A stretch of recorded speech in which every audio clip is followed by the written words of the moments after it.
Thank you for your introduction. Hello everyone, I'm Wang. Today, I'm delighted to present our work, Marlin, enabling high-throughput congestion control testing in large-scale networks.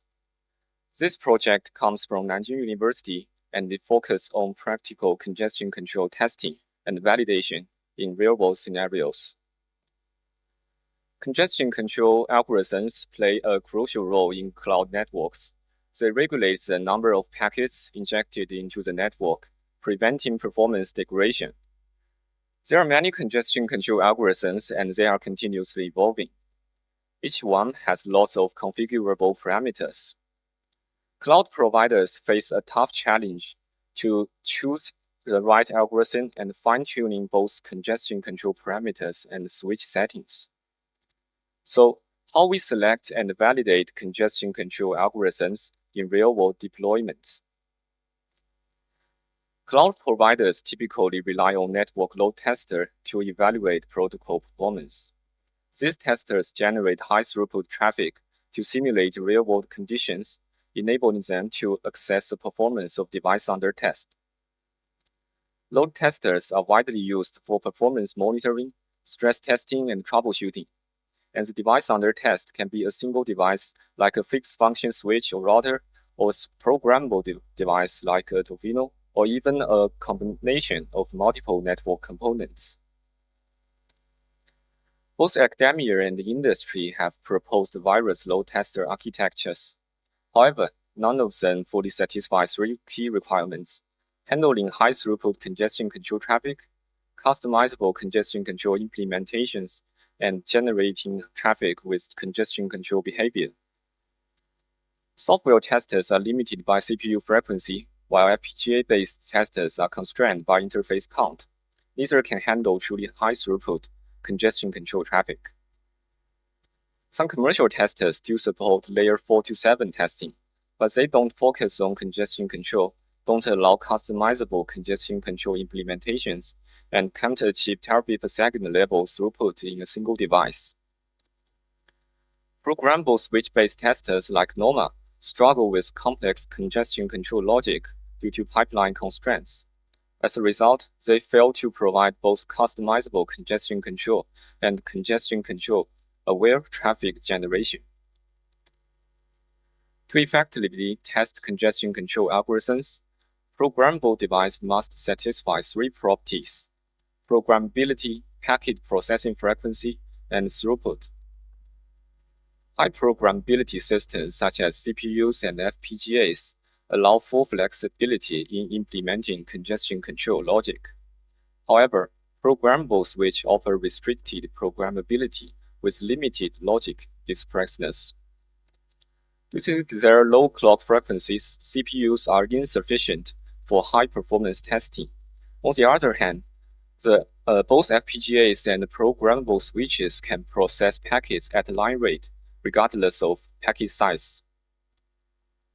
Software testers and FPGA-based testers struggle to provide terabit per second level throughput due to limited port counts. In contrast, programmable switches are designed from the ground up to support high throughput across multiple ports. Here, we notice two programmable devices, programmable switch and FPGA.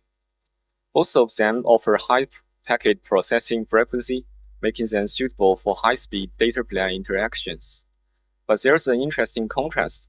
FPGA offers high programmability, while programmable switch provide high throughput. Their strengths complement each other perfectly. This leads to a key insight. In our testing system, the FPGA NIC handles programmability and computation, while the programmable switch manages high-throughput traffic. The two are synchronized through control packets. The FPGA leverages the programmable switch for throughput amplification, while the programmable switch benefits from the FPGA's programmability amplification. To realize the system, we need to tackle 4 challenges. The first challenge was the frequency mismatch between programmable switches and FPGA NICs. FPGAs can send and receive control packets at 300 million packets per second, but each switch port can only send around 10 million packets per second of data packets. Second, we need to develop a scalable and user-friendly congestion control model. FPGAs typically require Verilog for programming, but operators prefer higher-level languages like C++. The third challenge is line rate scheduling for tens of thousands of flows in FPGA NICs. A simple round-robin scheduler with circles searching for an active flow, making it unable to achieve line rate transmission when only a single flow is active. And finally, read-write conflicts of congestion control parameters in FPGA NICs. The congestion control algorithm takes multiple circles to process packets, but bursts of incoming acts can cause read-write conflicts. Now, let's go through our system design and see how we solve these challenges. Here's an overview of Marlin. Marlin consists of a programmable switch and an FPGA NIC, which communicate using schedule and info packets. Marlin exchanges data and ACK packets with the device under test. It acts as a dual-arm tester, meaning it functions as both a sender and a receiver. On the sender side, in data generation, the FPGA sends a schedule packet to the switch. The switch maintains loopback templates at line rate in the pipeline, and when a schedule packet arrives, it multicasts a copy and combines it with the schedule packet to generate data. In ACK processing, the switch converts ACK packets into the compact info packets and reports them to the FPGA. On the receiver side, we implement a simple responder in the switch that generates ACKs based on the sequence numbers in data packets. For the switch design, our focus is on the packet generation mechanism. When an FPGA sends the schedule packets into the pipeline, the metadata is temporarily stored in a queue. The queue is implemented using internal registers of programmable switch, with each egress port of programmable switch associated with a dedicated queue. The multicast template copy retrieves this metadata from the queue, modifies the packet header accordingly, and generates a data packet for transmission. This mechanism partially solves challenge 1, the frequency mismatch issue. Next, let's dive into the FPGA design. As shown here, the FPGA consists of 3 modules. Module A is marked green. It handles congestion control logic and allows customizable congestion control algorithm implementations. Module B is marked yellow. It manages line rate scheduling, which is crucial for handling tens of thousands of flows. Module C is marked blue. It performs packet frequency control, preventing issues from frequency mismatch. The scalable congestion control algorithm model is designed to be event-driven. It gets activated when a packet arrives or a timeout event occurs. Once triggered, it can read and write parameters stored in external VRAMs, allowing it to implement stateful protocols. Additionally, we provide a programmable slow-pass model to handle computationally expensive operations, such as division for enhanced flexibility. Users can program the congestion control algorithm model. We provide an interface based on VT's high-level synthesis, so operators can write new congestion control algorithms in C++ instead of Verilog. The module also features fine-grained logging, capturing parameter changes at nanosecond precision and reporting them via PCI Express for later analysis. This solves our second challenge, usability and scalability. For scheduling, a naive round-robin approach doesn't work well. If we have 60,000 flows in the picture and only one is active, the scheduler must circle through all flows to find it, taking 60,000 clock circles to find the active one, resulting in significant waste of circles. Given an FPGA clock frequency of 322 million Hz, this reduced packet rate to just 4.9 kilo packets per second, This is far below the 8 million packets per second required to reach line rate for MTU-sized packets. Instead, we implement a rescheduling mechanism to improve efficiency. The system maintains a scheduling FIFO. When a flow becomes active after execution in the congestion control algorithm model, it's added to the scheduling FIFO. The scheduler retrieves flow IDs from the FIFO and generates schedule packets based on the flow parameters stored in the VRAMs. When a flow sends a packet, it's reinserted into the queue if it still has more packets to send. The scheduling FIFO maintains all currently active flows, ensuring each flow ID appears only once. This guarantees that the queue size is bounded by the number of active flows.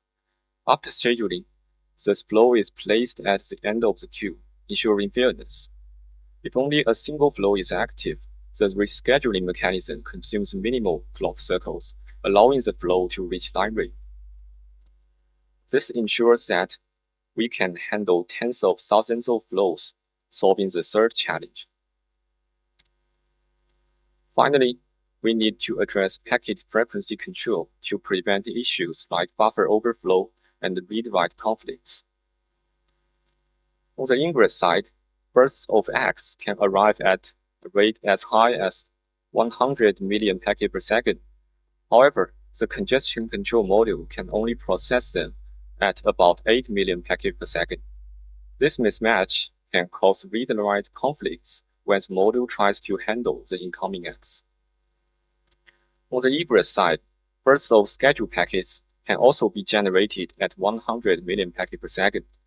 These packets may also all be sent to the same queue inside a switch.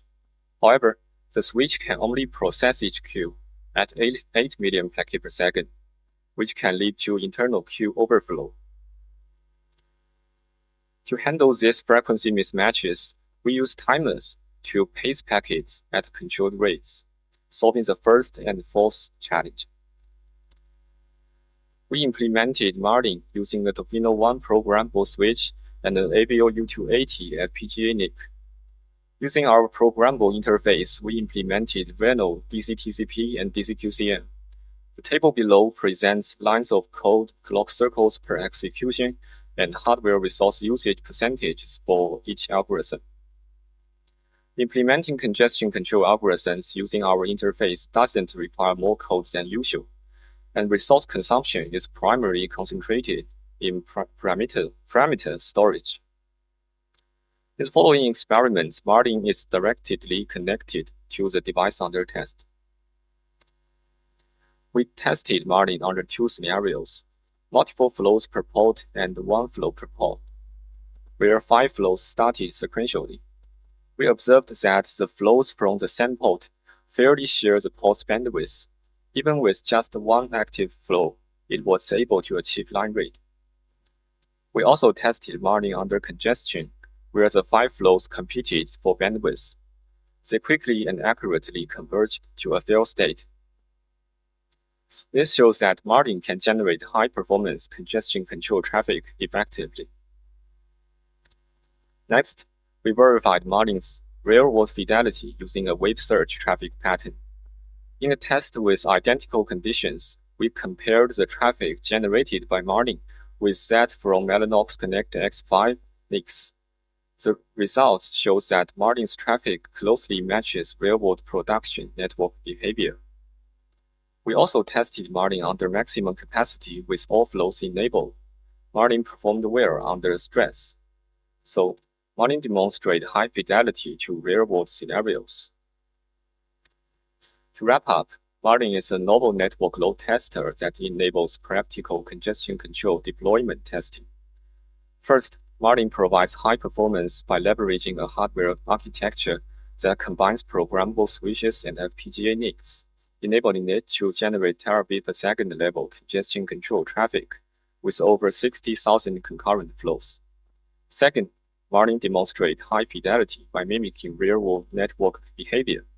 Finally, Marlin is user-friendly, offering a flexible interface for extending and testing more congestion control algorithms. Thank you for your time. I'm happy to take any questions. Questions?